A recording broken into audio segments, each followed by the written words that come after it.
Ya, Ya, está ahí grabando Miki. salió. Ajá. Vamos a orar. Padre y Señor nuestro, a ti elevamos nuestra gratitud en esta noche por este tiempo que podemos dedicar al estudio bíblico. Gracias porque nos regalas este tiempo en tu gracia y en tu misericordia.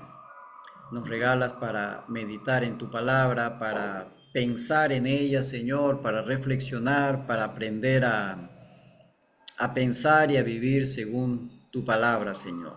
Danos este espacio y que podamos dedicar exclusivamente a tu palabra este corto tiempo que tú nos das, Señor. Bendícenos a cada uno de los que vamos participando en esta clase. En el nombre de Jesús oramos. Amén. Amén. Amén. Muy bien, el tema de hoy día es la clase 2, ¿no?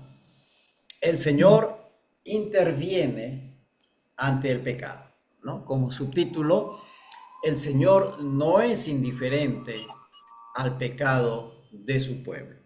Capítulo 1 del libro o de la profecía de Miqueas. Este es el texto. Bueno, no borré aquí lo que había resaltado. Eso más adelante lo vamos a ver. Entonces, conforme, conforme vamos avanzando en el texto, vamos a ir leyendo poco a poco cada uno de los versos. Un ratito, aquí alguien, y ya, listo. Invitado, uniendo, uniendo. Ok. Un pequeño resumen, un corto resumen de todo el capítulo 1 para que tengamos eh, ¿cómo se dice? Para tener una idea de qué trata todo este capítulo 1 de Miqueas, ¿no? Miqueas,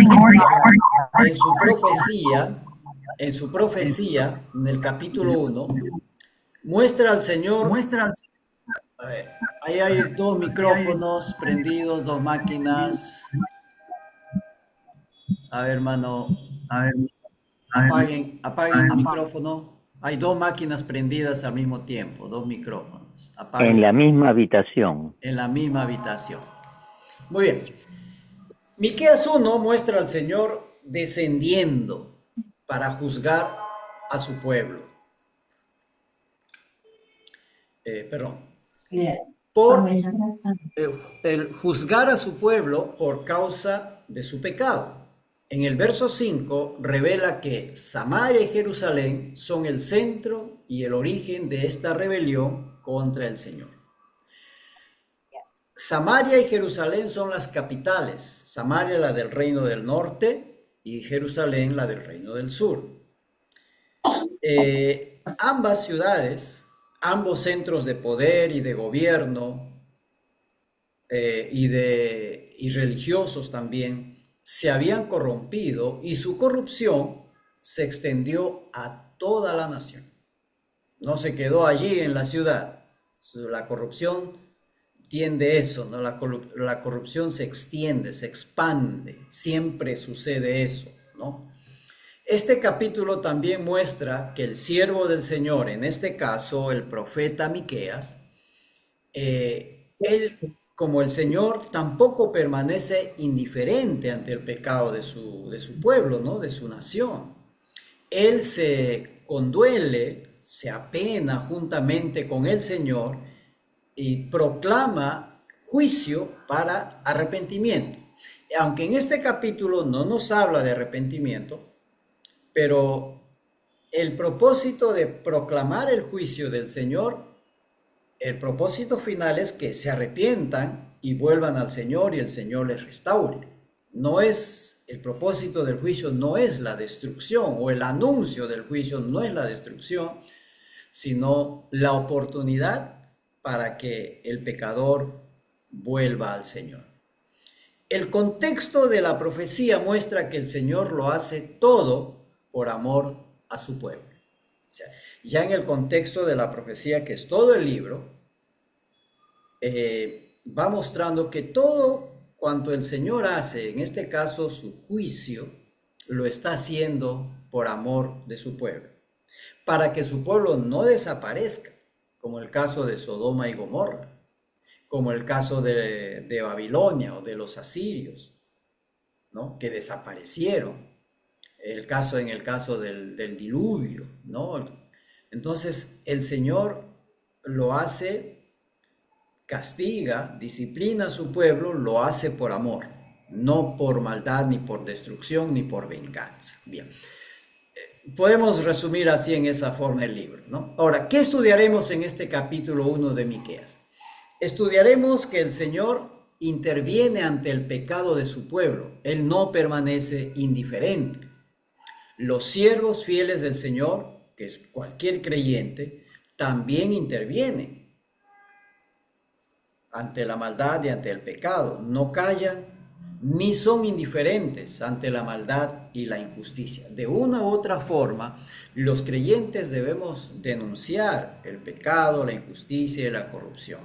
Quizá no tengamos un micrófono, una radio, cámaras de televisión, ni siquiera en internet, ¿no? Pero tenemos amigos, familiares, siempre hay un círculo de personas con quienes nos comunicamos, pues allí es donde nos corresponde ir hablando sobre estas cosas y denunciando el pecado.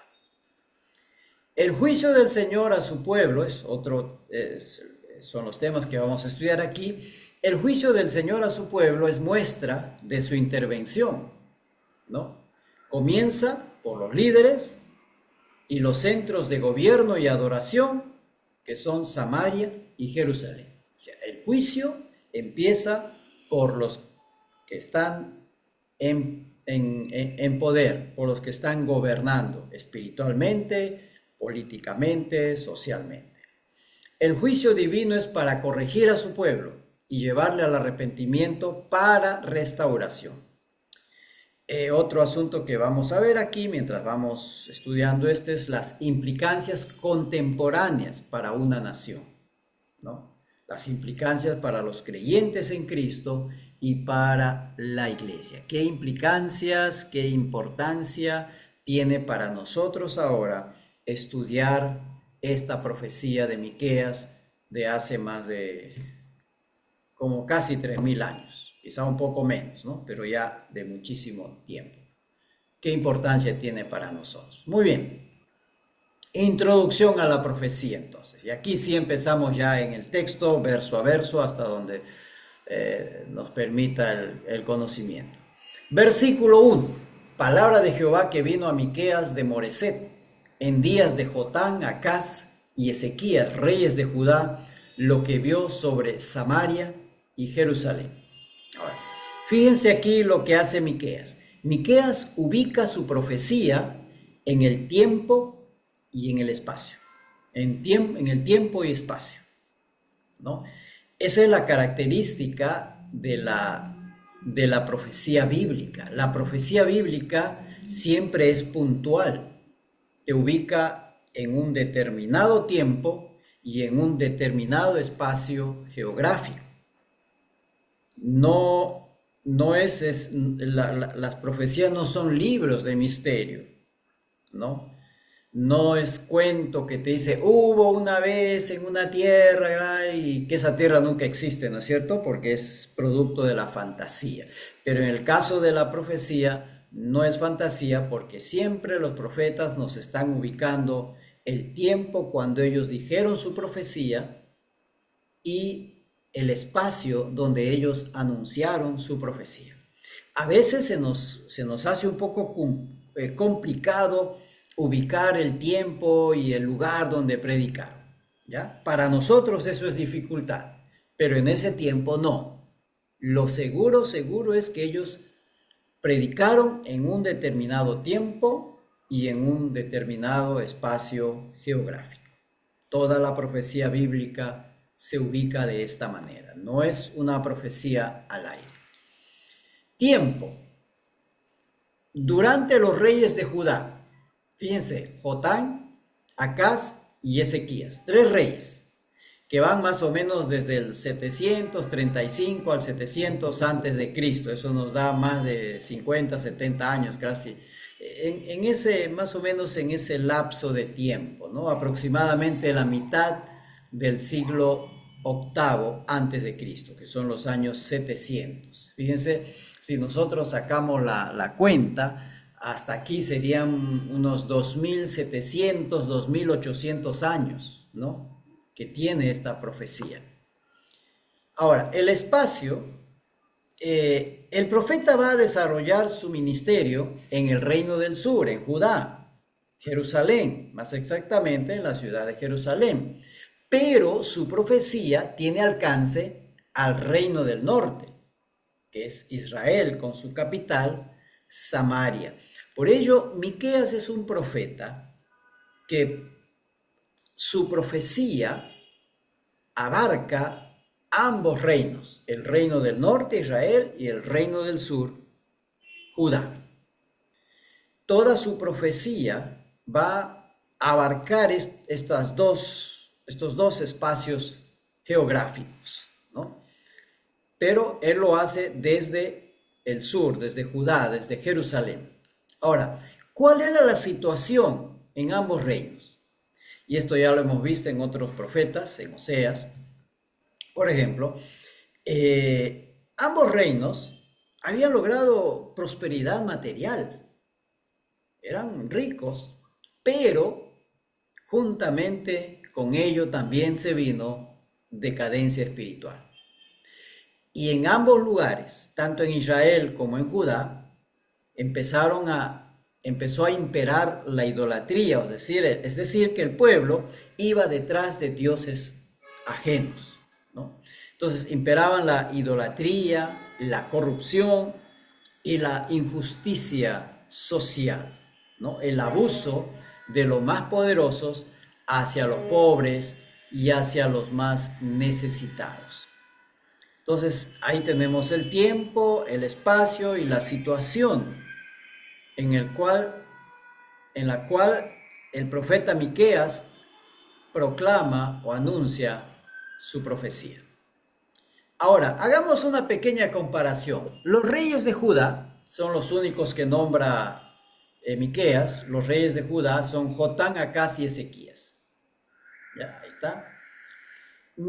Ahora, no está esto en el texto, estoy ya investigando y viendo con otros libros de la Biblia misma, nos vamos dando cuenta o vamos descubriendo qué reyes gobernaban en el norte, mientras Jotán, Acaz y Ezequías gobernaban en el sur, en Judá, ¿no? Entonces, los reyes de Israel en ese tiempo fueron Zacarías, Salum, Menahem, Pecaía, Peca y Oseas. Fíjense, aquí arriba hay 3 reyes, pero aquí hay 1, 2, 3, 4, 5, 6 reyes.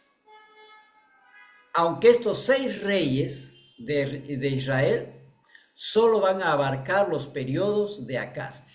Hemos visto esto, me parece que fue en Oseas. Por ejemplo, Salum y algunos de estos reyes solo gobernaron meses, o un par de años, o un año, o unos cuantos meses. El que haya tanto cambio de gobernantes nos va diciendo que había una crisis política muy fuerte dentro de Israel. Fíjense que coincide con lo que nosotros en estos, no sé, últimos 10 años, me corrigen, hemos tenido cualquier cantidad de presidentes, ¿no? y acabamos de cambiar a otro, ¿no es cierto? O sea, en un periodo de 5 años ya hemos tenido 3 presidentes, ¿no? El señor Castillo, la señora Dina y ahora el señor Gerí. 3 presidentes cuando solo debió ser uno en 5 años, un solo presidente, pero hemos tenido 3. En el anterior periodo igual, ¿no? Estuvo el señor Kuczynski, después vino Merino, después vino antes de Merino vino, ¿cómo se llama?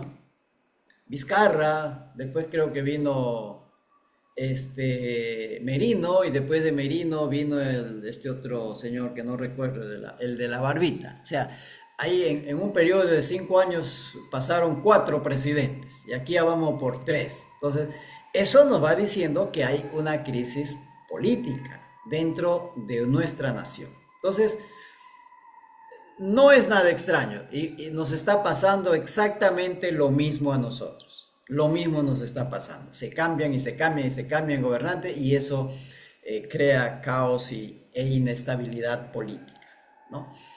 Comparemos ahora. Mientras en Judá gobernaba Jotam, el rey Jotam, fíjense, en Israel, en el periodo de Jotam, gobernaron Zacarías, Salum, Menahem, Pecaía y Peca, 5 reyes de Israel durante el periodo de un solo rey en Judá, que era Jotam.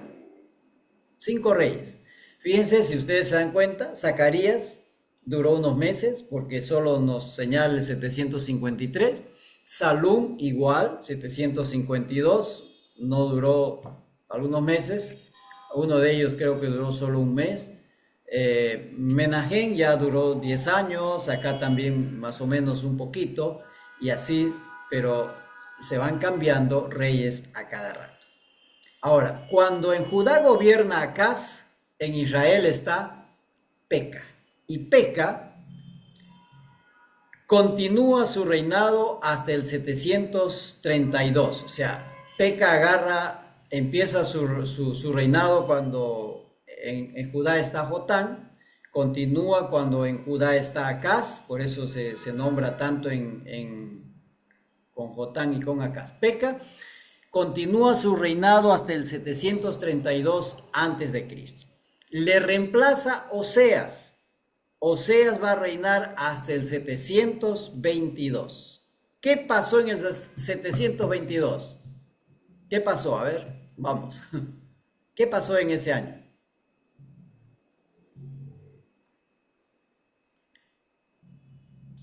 Vamos, la pelota está con ustedes, ¿ah? ¿Qué pasó en el año 722 a.C.? Y estamos en Israel, en el Reino del Norte. ¿Qué sucede ese año? Es un acontecimiento sumamente importante que va a cambiar la historia del Reino del Norte. ¿Se acuerdan?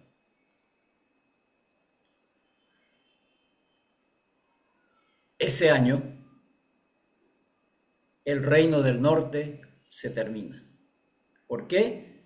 Porque los asirios conquistan el Reino del Norte, conquistan Samaria, la capital, y los israelitas son llevados en cautiverio por los asirios. Y allí se terminó el Reino del Norte. Recuerden siempre esa fecha, 722 a.C.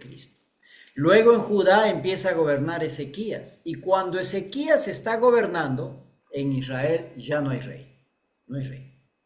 ¿Por qué? Porque Israel ya fue conquistado por los asirios y llevado en cautiverio por ellos mismos en el año 722 a.C. Entonces, estoy tratando aquí de hacer una comparación, ¿no? Son los últimos años del Reino del Norte, cuando el profeta Miqueas está predicando su profecía.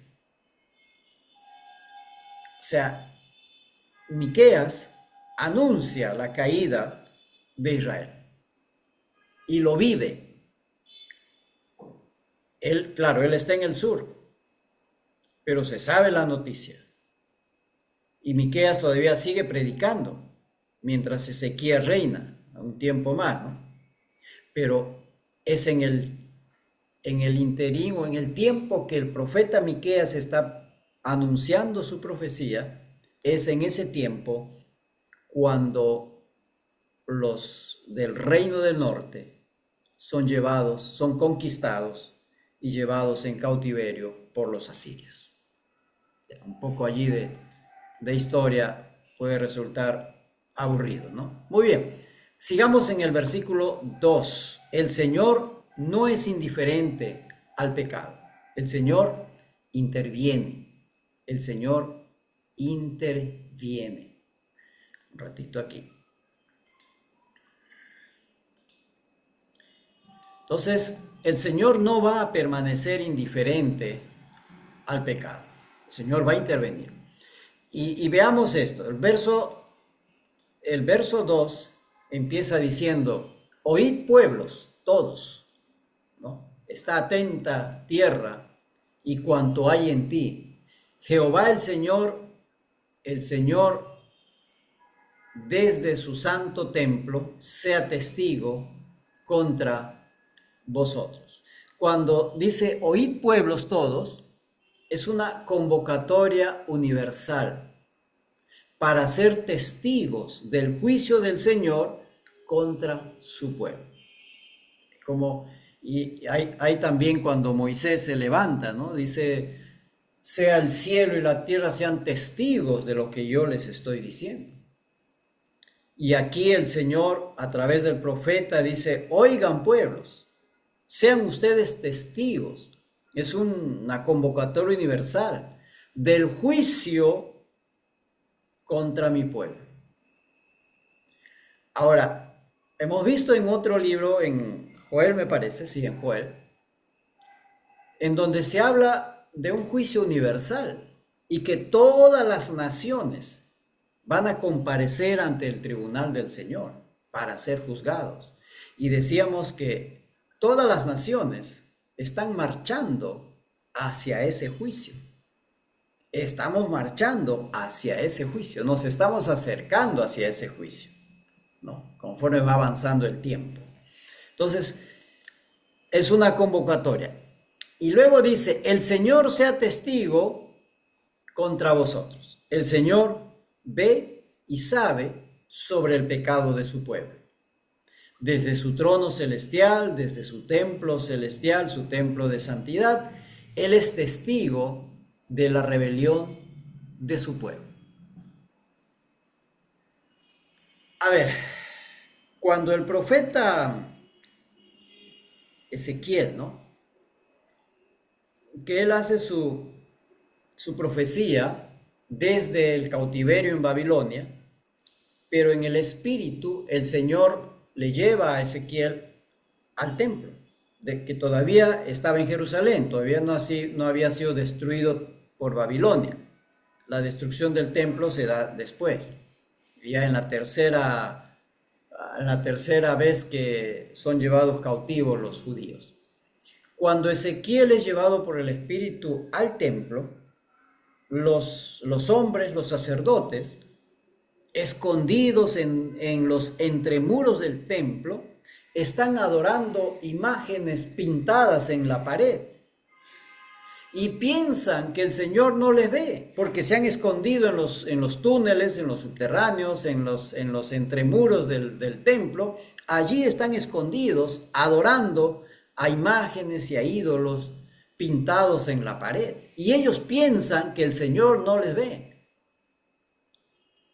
Por eso, pero hago referencia a eso, porque el Señor es testigo contra vosotros, testigo de su pecado, porque el Señor está viendo cómo su pueblo se está comportando. Él no es ajeno a eso. El pecado no pasa desapercibido para el Señor. Él está viendo la rebelión de su pueblo. Ahora, toda la humanidad, toda la tierra debe escuchar, porque el juicio a Israel va a afectar a toda la tierra. El juicio del Señor por el pecado llegará a todo el mundo sin excepción. Israel es como la muestra. Miren, lo que pasa a Israel por su pecado, igual va a pasar con todos los hombres, con todos los seres humanos. Porque Dios no es indiferente, no permanece indiferente al pecado de los seres humanos.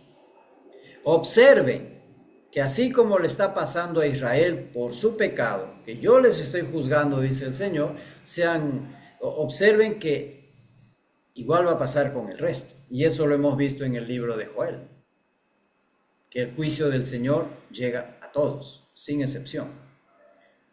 Ahora, versículo 3. Porque he aquí Jehová sale de su lugar, descenderá y hollará las alturas de la tierra, y se derretirán los montes. Muy bien. Vamos por verso 3. Jehová sale de su lugar y descenderá. Salir y descender, dos verbos allí, expresan la iniciativa soberana de Dios para intervenir en la historia humana. En este caso, con juicio por la maldad e injusticia del pueblo. O sea, el hecho de que Dios venga a intervenir en nuestra historia humana no viene por decisión nuestra, sino que viene por decisión de Dios mismo. Y aquí les pido por favor que me ayuden con la lectura. Vamos a hacer una comparación aquí que creo es bastante interesante. Primero, Isaías 26:21. Y que otra persona busque Juan 1:14. Espero que no haya alguien más. A ver, ¿quién lee Isaías 26:21? Por favor.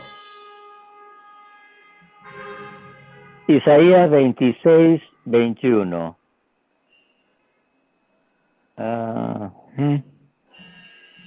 Porque he aquí que Jehová sale de su lugar para castigar al morador de la tierra por su maldad contra él. Y la tierra descubrirá la sangre derramada sobre ella, y no encubrirá ya más a sus muertos. Ya, ahí está, ahí también dice que el Señor, a ver, ¿he dejado de compartir o qué pasó? Ah, no, perdón, hice algún movimiento aquí que no sé a dónde se me fue un ratito. Pero sí está compartiendo. Allá no. No, sí, es que ya, ahí está. Entonces, en Isaías, y hay también otros pasajes en donde se ve que Dios desciende para juzgar al pueblo por su pecado. Él decide intervenir. Ahora, ¿qué dice Juan 1:14? ¿Quién sabe? ¿Qué dice Juan 1:14? Y aquel verbo, ¿se acuerdan? Y aquel verbo fue hecho carne y habitó entre nosotros.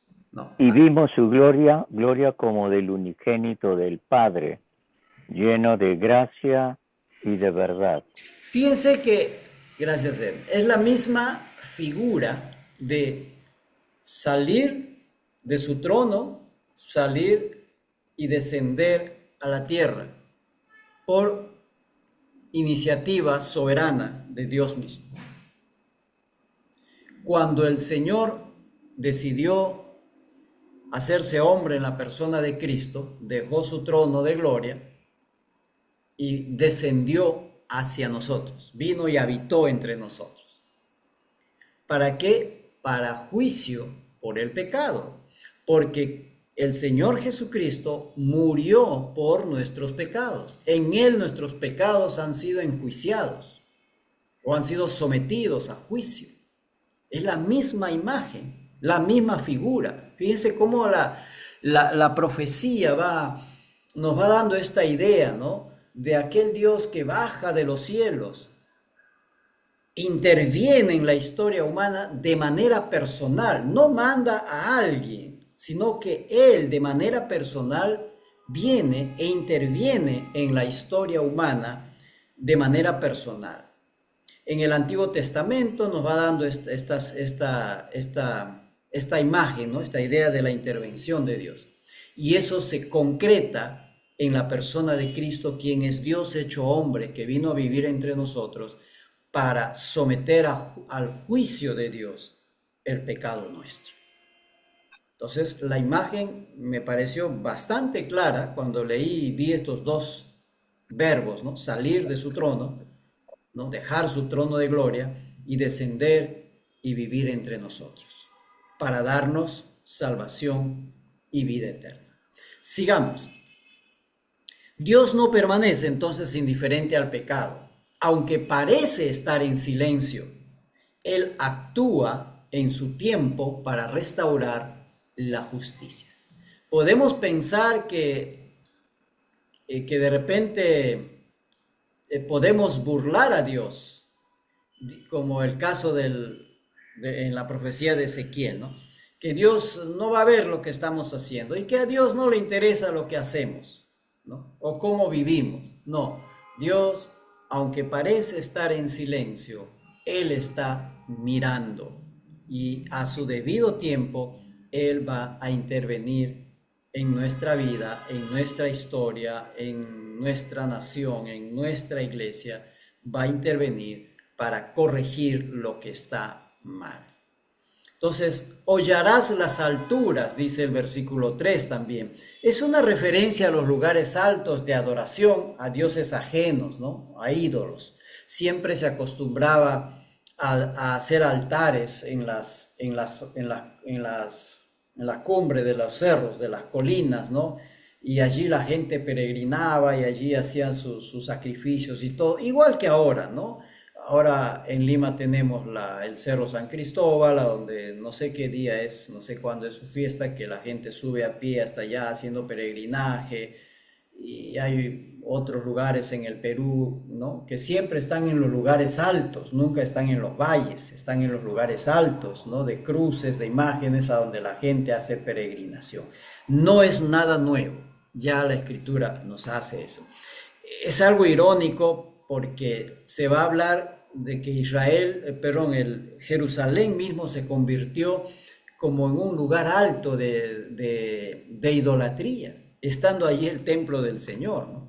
Eso es lo paradójico. Entonces, el versículo 4 dice, y se derretirán los montes debajo de él y los valles se hendirán como la cera delante del fuego, como las aguas que corren por un precipicio. Entonces, este versículo 4, usando un lenguaje poético, expresa el juicio terrible e irresistible del Señor. Nada puede detenerlo cuando el Señor ha decidido juzgar a su pueblo, ¿no? Juicio que también se extenderá a todo el mundo debido a la maldad humana. Entonces, este lenguaje poético, ¿no? Que los montes se derriten, los valles se hunden más o suben, arden los montes, qué sé yo, la naturaleza como si fuera cera, ¿no? Las aguas se precipitan como un precipicio. Todo esto es un lenguaje poético para hablarnos de que lo terrible del juicio del Señor, que no puede ser detenido el juicio del Señor, que es irresistible y de sí o sí el juicio del Señor se va a llevar a cabo, es imposible detenerlo, ¿no? Y tenemos casos como el caso del diluvio, de Babel, que fueron juicios universales, pero también tenemos ejemplos de juicios locales como el caso de Sodoma y Gomorra. También el hecho de que Israel y Judá sean llevados en cautiverio también es el juicio del Señor contra su pueblo para evitar que su pueblo desaparezca. Tuvo que llevarlo a un lugar de resguardo, fuera de su tierra, tuvo que guardarlo un tiempo en Babilonia, los guardó en Asiria, por allí el Señor los fue protegiendo o sea, uno piensa, pues ese juicio fue solamente para castigo y destrucción de los malos. No, fue para protección de su propio pueblo, porque si Israel se quedaba en esa tierra, malograban todo y desaparecían como Sodoma y Gomorra. Siempre Sodoma y Gomorra quedan como un, ¿cómo se llama? Un proverbio, ¿no? Si no sería por el Señor, como Sodoma y Gomorra seríamos, dicen, ¿no? Si no fuera por el Señor. Entonces, el juicio del Señor viene y se cumple, nadie lo detiene y es terrible, y así que no se puede detener. ¿Qué es lo que provoca el juicio del Señor? Versículo 5 dice, todo esto por la rebelión de Jacob y por los pecados de la casa de Israel. ¿Cuál es la rebelión de Jacob? No es Samaria. ¿Y cuáles los lugares altos de Judá? No es Jerusalén. Fíjense, Dice, la causa del juicio de Dios es por la rebelión de Jacob. Y creo que aquí cuando habla de Jacob se refiere tanto a Israel, al reino del norte, como al reino del sur, a Israel y a Judá, ¿no? La rebelión, está usando, esta palabra rebelión es una palabra muy fuerte, ¿no? Porque habla de una actitud y actos conscientes de oposición y desobediencia a la voluntad y soberanía de Dios. O sea, es una decisión del pecador, del hombre, del ser humano, es una decisión consciente, intencional de romper su comunión con el Señor. O sea, la rebelión no es un acto de pecado fortuito, un error casual, que cometí esto por, por las circunstancias. No, no. La rebelión indica un acto consciente, intencional, de oponerse a Dios, de romper esa relación con el Señor. Y en el caso de los judíos, de no ser fieles al pacto que el Señor había hecho con ellos, o sea, rompen el pacto de manera consciente e intencional. Por eso habla de rebelión, no habla de pecado, sino que habla de rebelión, porque la rebelión es el pecado que se comete de manera consciente y de manera intencional y de manera también continua, perseverante. No es un acto aislado, no es un pecado aislado, fortuito o casual, no, es algo intencional, una actitud, un actuar consciente, intencional y de manera continua. No es una sola vez y ahí se terminó, no, es persistente, ¿no? Este es el motivo por el cual viene el juicio del Señor sobre Judá e Israel, por la rebelión, ¿no? Y veamos lo que significa eso, ¿no? Tengamos en mente eso. De Jacob, es una referencia a todo Israel, tanto al reino del norte como al reino del sur. Y luego habla de las capitales, ¿no? Samaria y Jerusalén. La profecía de Miqueas va a llegar al reino del norte y al reino del sur.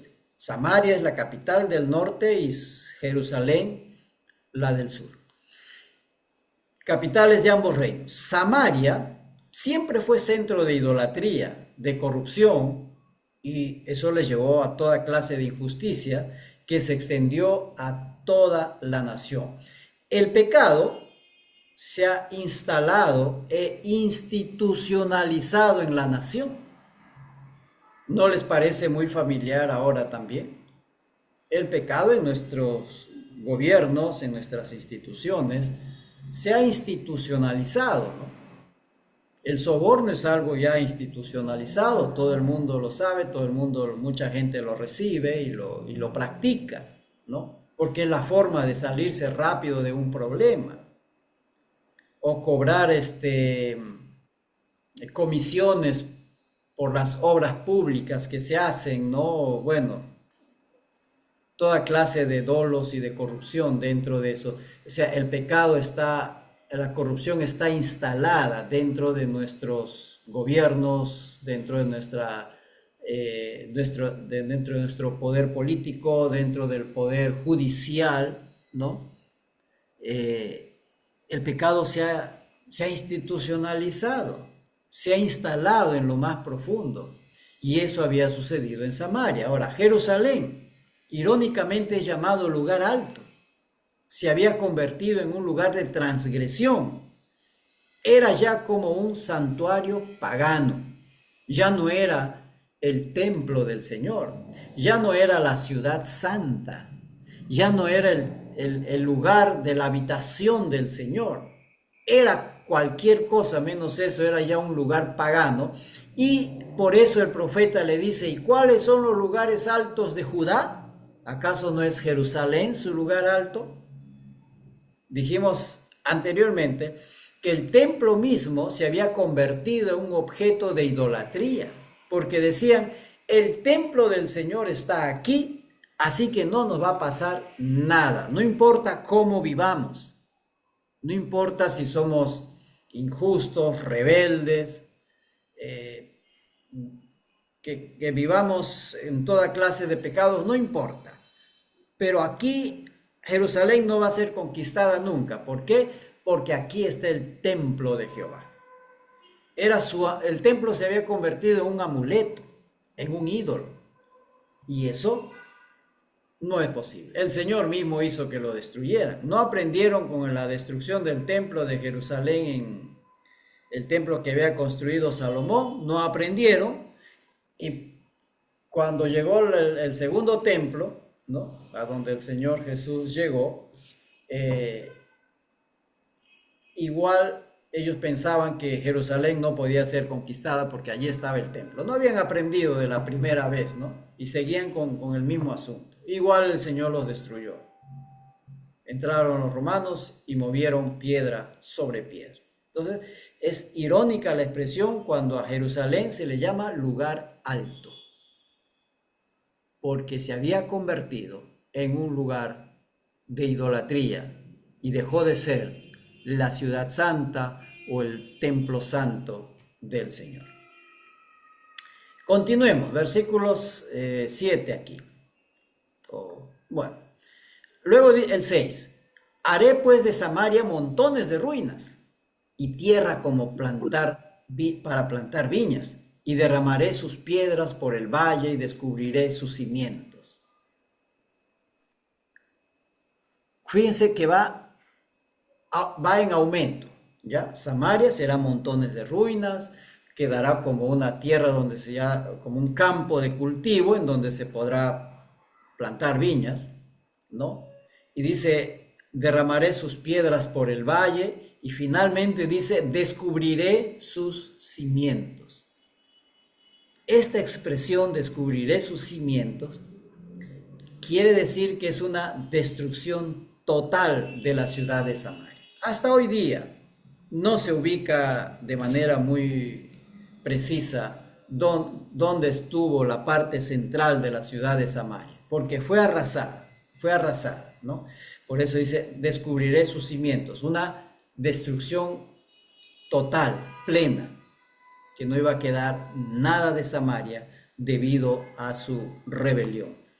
Y luego dice, todas sus estatuas, dones de rameras también se habla, ¿no? Todos sus ídolos. Sus ídolos de piedra, aquí habla de estatuas, la expresión en el hebreo es que son ídolos de piedra, no son de madera, ¿no? Tallados en piedra. Estos ídolos serán destruidos. Las cosas de valor que haya en estos templos y en estos santuarios paganos, obtenidas por medio de la idolatría, serán llevados por los asirios. Fíjense, en Israel, y luego sucedió igual en Jerusalén, todo el sacerdocio pagano y sus templos paganos, su adoración pagana, se sostenía con las ofrendas paganas, ¿no? Con las ofrendas obtenidas de su paganismo, de sus mentiras. La gente iba y ofrendaba, igual que ahora, ¿no? Voy a ofrendar a la Virgen tal o a tal santo para que me ayuden esto, para que me ayuden aquello, que me vaya bien en mi negocio y cualquier cosa. Se va, y el sistema religioso puede vivir o vive de esa idolatría, de las ofrendas que se dan por la idolatría. Eso era lo que estaba sucediendo allí, por eso les llama dones de rameras. No se está hablando literalmente de rameras, de prostitutas, se está hablando porque la idolatría, la Biblia lo compara como una prostitución o lo compara como una prostituta. Cuando el pueblo de Dios se aparta de su Señor y va detrás de dioses ajenos, entonces dice, se está prostituyendo, son como rameras que van detrás de otros hombres y abandonando al marido, ¿no? Como el caso que hemos visto del profeta, ¿cuál fue? Oseas, ¿no? Bien, entonces esos ídolos serán destruidos y las cosas de valor que hay allí, que lo han obtenido en base a su idolatría, serán llevados por los asirios. Por eso habla de dones. ¿no? Dones de ramera, dones de ramera. O sea, ellos también lo llevarán para depositarlos en los templos de sus dioses paganos. Igual de lo que hicieron una vez los filisteos, ¿no? Cuando se llevaron el arca, lo pusieron en un templo y tuvieron que devolverla a las finales, ¿no? Bien, ya saben la historia y no quiero ir más por allí. Muy bien. Entonces, lo que ha provocado el juicio del Señor es la rebelión de Judá e Israel. Rebelión que se manifiesta mediante la ruptura de la comunión con el Señor para ir detrás de dioses falsos y detrás de la corrupción y la injusticia. Entonces, recuerden, ¿no? La rebeldía, que es esa actitud consciente, intencional de romper esa comunión con el Señor para seguir mi propio camino. Y es una actitud de ruptura permanente, no es casual, no es de una sola vez, es constante. Eso es rebelión. Un dolor profundo por el pecado y el juicio. Versículo 8. Por esto lamentaré y aullaré y andaré despojado y desnudo. Haré aullido como de chacales, lamento como de avestruces, ¿no?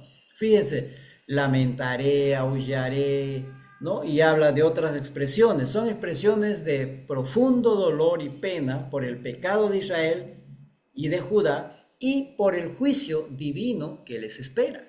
Fíjense, el profeta está sufriendo porque ha entendido la gravedad del asunto, gravedad que no entiende el resto del pueblo, que no entiende la gente rebelde, pero el profeta ha entendido toda la desgracia y la desventura y la calamidad que va a venir sobre Israel y sobre Judá. Y él llora, ¿no? Se lamenta, se apena por lo que viene, por el juicio que viene. El profeta entonces no solo anuncia el juicio, también se conduele con el pueblo. No es indiferente ante el pecado y el juicio de Dios. Él sabe cuán grave es el problema. Y eso le lleva a esta crisis emocional, ¿no? De tristeza profunda, de llanto, de un llanto como a gritos por lo que le espera a su pueblo. Y un rato vamos a ver cuán grave es la cosa, ¿no? Luego dice el versículo 9, porque su llaga es dolorosa y llegó hasta Judá, llegó hasta la puerta de mi pueblo, hasta Jerusalén. Llaga dolorosa. En el hebreo también y en algunas versiones en español se traduce como herida incurable.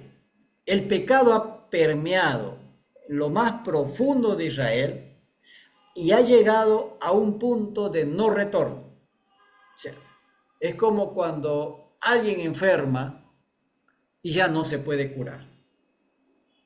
Y ya no hay retorno a la vida. Lo que espera es la muerte. Y en este caso se habla de que este juicio del Señor ya no tiene vuelta atrás. Es tan profundo el pecado en Israel, ha permeado en el alma misma de la nación y de las personas, como dice Pablo en Romanos, ¿no? Dios les ha entregado a una mente reprobada para hacer lo que no conviene. O como dice en Génesis, ¿no? Todo el pensamiento de las personas eran solo para hacer el mal. O sea, llega un momento en que pierden la capacidad de hacer algo bueno. Todo cuanto hacen es con mala intención. Puede parecer una buena intención, pero los planes de ellos son otras cosas, ¿no? Es siempre la maldad. Entonces, a ese punto había llegado Israel. Y así que el juicio del Señor ya no podía detenerse. Era el punto sin retorno, ¿no? Porque el pecado la rebeldía había calado en lo más profundo. Llegó hasta Judá y llegó hasta la puerta. Son dos palabras que en español se traducen llegar, pero en el hebreo son dos palabras distintas. El primer llegó es un acercarse y el otro llegó es que ha penetrado en lo más profundo del corazón de los judíos. El pecado de Israel ha contaminado profundamente a Judá ha contaminado la ciudad santa de Jerusalén. O sea, el pecado de Israel alcanzó a Judá y lo penetró, lo contaminó totalmente a Jerusalén, a Judá. Entonces el profeta sufre porque su pueblo, o sufre porque su pueblo, ¿no? Judá, ha sido alcanzado por el pecado de Israel. No solo que, vuelvo a repetir, 2 veces se usa la palabra llegar, el verbo llegar, pero en el hebreo son palabras distintas. No solo ellos vieron el pecado, sino que el pecado les penetró a ellos y se hicieron como los del reino del norte. Entonces son 2 palabras, una es acercarse y la otra es haber penetrado en lo más profundo del ser, en el corazón. Ahora, el juicio, los versículos del 10 al 15, ¿no? Va a mencionar 10 lugares cuyos nombres, con ligeras alteraciones y juegos de palabras, ¿no? En un lenguaje poético, se adaptan, ¿no? A estos juegos de palabras que sirven para describir lo que le sucederá o lo que ocurrirá a Israel, y luego le va a ocurrir también a Judá, ¿no? Y el número 10, porque son 10 ciudades, indica que el juicio es total. El 10 es símbolo de totalidad, de algo que es completo, que no queda nada al aire, abarca absolutamente todo. Entonces, de manera simbólica, va a nombrar 10 ciudades con algunos juegos de palabra, alteraciones en el nombre, para indicar cómo el juicio del Señor empieza a llegar a toda la nación, ¿no? A todo Judá en este caso. Entonces, empieza con esto: no lo digáis en Gat. Cuando uno lee 2 Samuel 1:20, es el caso cuando Saúl, el rey Saúl, es muerto en batalla. Entonces David, en su elegía a Saúl, dice: no lo anuncien entre los filisteos para que no se alegren con la desgracia de que nuestro rey ha muerto, ¿no? Que no lo sepan para que no se gocen, no se alegren ellos porque nuestro rey ha muerto. De ahí es donde toma el profeta Miqueas, ¿no? Y lo que pretende es que los filisteos no se enteren de la calamidad sobre Judá, para que no se regocijen de ello, para que no lo celebren, para que no se alegren de la desgracia que le estaba sucediendo a Israel. Es un decir, ¿no? Para ir mostrando la gravedad del juicio del Señor. Entonces, aquí están las 10 ciudades. Vamos a nombrarlas nomás, ¿ya? Bet-Leafra, que significa casa o lugar de polvo, ¿no? No lo digáis en Gad, perdón, ni lloréis mucho. Revuélcate en el polvo de Bet-Leafra. Quiere decir casa o lugar de polvo. Esto va indicando cubrirse de cenizas en señal de profundo duelo, ¿no? Y sabemos, cuando el judío estaba en duelo, o esparcía ceniza, o también parece arena sobre sí mismo, para mostrar su pena, su duelo, su profundo dolor por la desgracia que estaba pasando. Y eso significa, ellos pasarán por una desgracia tan grande que será como el más profundo y doloroso duelo que ellos puedan hacer por causa del juicio del Señor. El otro es Zafir. Zafir significa ciudad hermosa, pero luego dice de Zafir, desnudo y con vergüenza. Describe el modo que saldrán, ¿no? En cautiverio. Van a ir desnudos, con vergüenza. No habrá tal cosa como el bonito vestido, la hermosura, ¿no? De todo eso se perderá, porque irán en cautiverio, desnudos y con mucha humillación y vergüenza. La otra ciudad es Sanaán. Sanaán significa salida o escape, para decirles que no van a escapar del juicio. Vayan a donde vayan, no escaparán. Luego dice el llanto de Betesel. Betesel significa casa que está cerca, ¿no? Una casa, un lugar a donde tú puedas acudir para refugiarte, para recibir apoyo, para recibir ayuda en tiempo de necesidad o de desgracia. Eso, Betesel significa eso, la casa cercana, la casa que te va a apoyar, ¿no? El lugar donde puedes encontrar refugio. Debía ser un apoyo, pero no puede, porque a ella también le ha llegado el juicio. A la ciudad en donde se supone que puedes encontrar apoyo, tampoco puede, porque el juicio le ha llegado. Marot, que significa amargura, ¿no? La amargura que causa el juicio ha llegado hasta Jerusalén. Por eso dice, porque los moradores de Marot anhelaron ansiosamente el bien, pues de parte de Jehová el mal había descendido hasta la puerta de Jerusalén. Deseaban el bienestar, pero debido a su rebeldía, lo que había descendido sobre ellos era el juicio de Dios, el cual causó amargura en ellos. Las otras ciudades, Laquis, que significa invencible, es una fortaleza, ¿no? Era una ciudad conocida por su importancia estratégica y defensiva, ¿no? Militarmente hablando. Fue una de las primeras ciudades en adoptar las prácticas idolátricas de Israel. Laquis, que fuiste principio de pecado a la hija de Sión, porque en vosotros se hallaron las rebeliones de Israel. Parece que esa fue la puerta de entrada, ¿no? Y ellos fueron los primeros en adoptar esas prácticas idolátricas y luego lo fueron introduciendo a Jerusalén y al resto de la nación.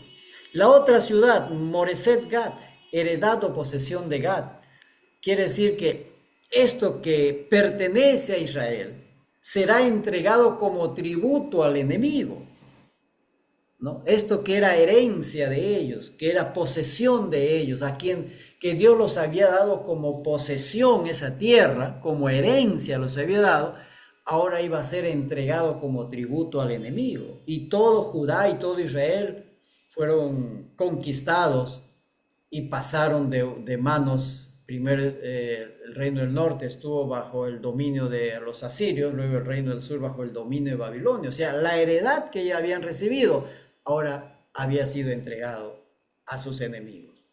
Aksib, engaño, decepción es el significado. No cumplirán el rol de protección o apoyo a los reyes. Una ciudad en donde pensaban que iban a encontrar apoyo de los reyes, no lo dieron, porque ellos tampoco podían dar apoyo a nadie, no podían dar protección a nadie, porque también el juicio había llegado. Maresa, que significa heredad, poseer, se le traerá un nuevo heredero, será despojado para pasar al dominio y control de otros. Y eso es lo que sucedió.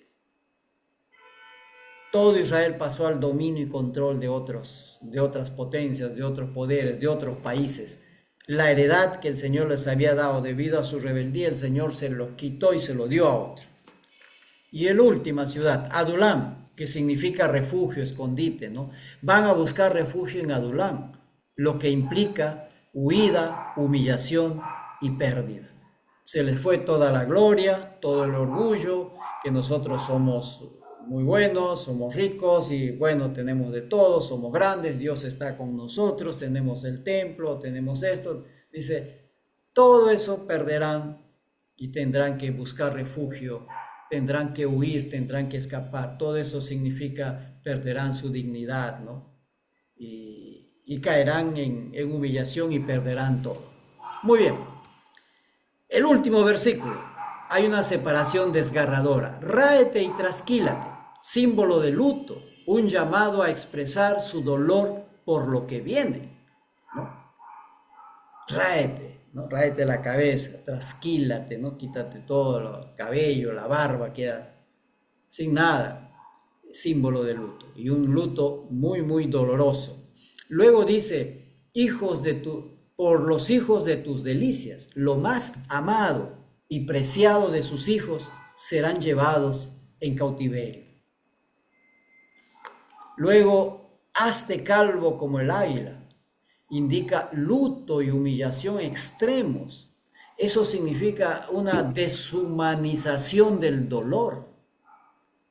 Ese es un buitre, parece que se refería a un buitre egipcio, es un ave de rapiña, y el ave de rapiña no va a sentir, pues, pobrecito, mira cómo sufre, no se le puede hacer nada, mira cómo sufre el animalito, nada, ellos no sienten ningún dolor ni pena porque eso es su comida.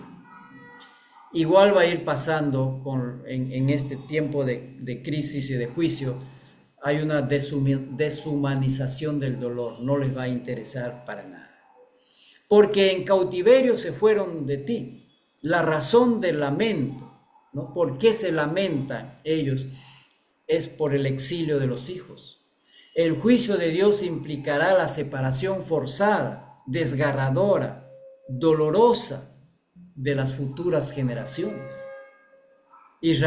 Judá volvió después de 70 años de cautiverio, más los de Israel o del norte, la mayoría no regresó. Algunos regresaron mezclados con los judíos, pero la gran mayoría nunca más regresó. Esas generaciones fueron separadas, ¿no? Entonces, este verso es el clímax de este versículo, de este capítulo 1, ¿no?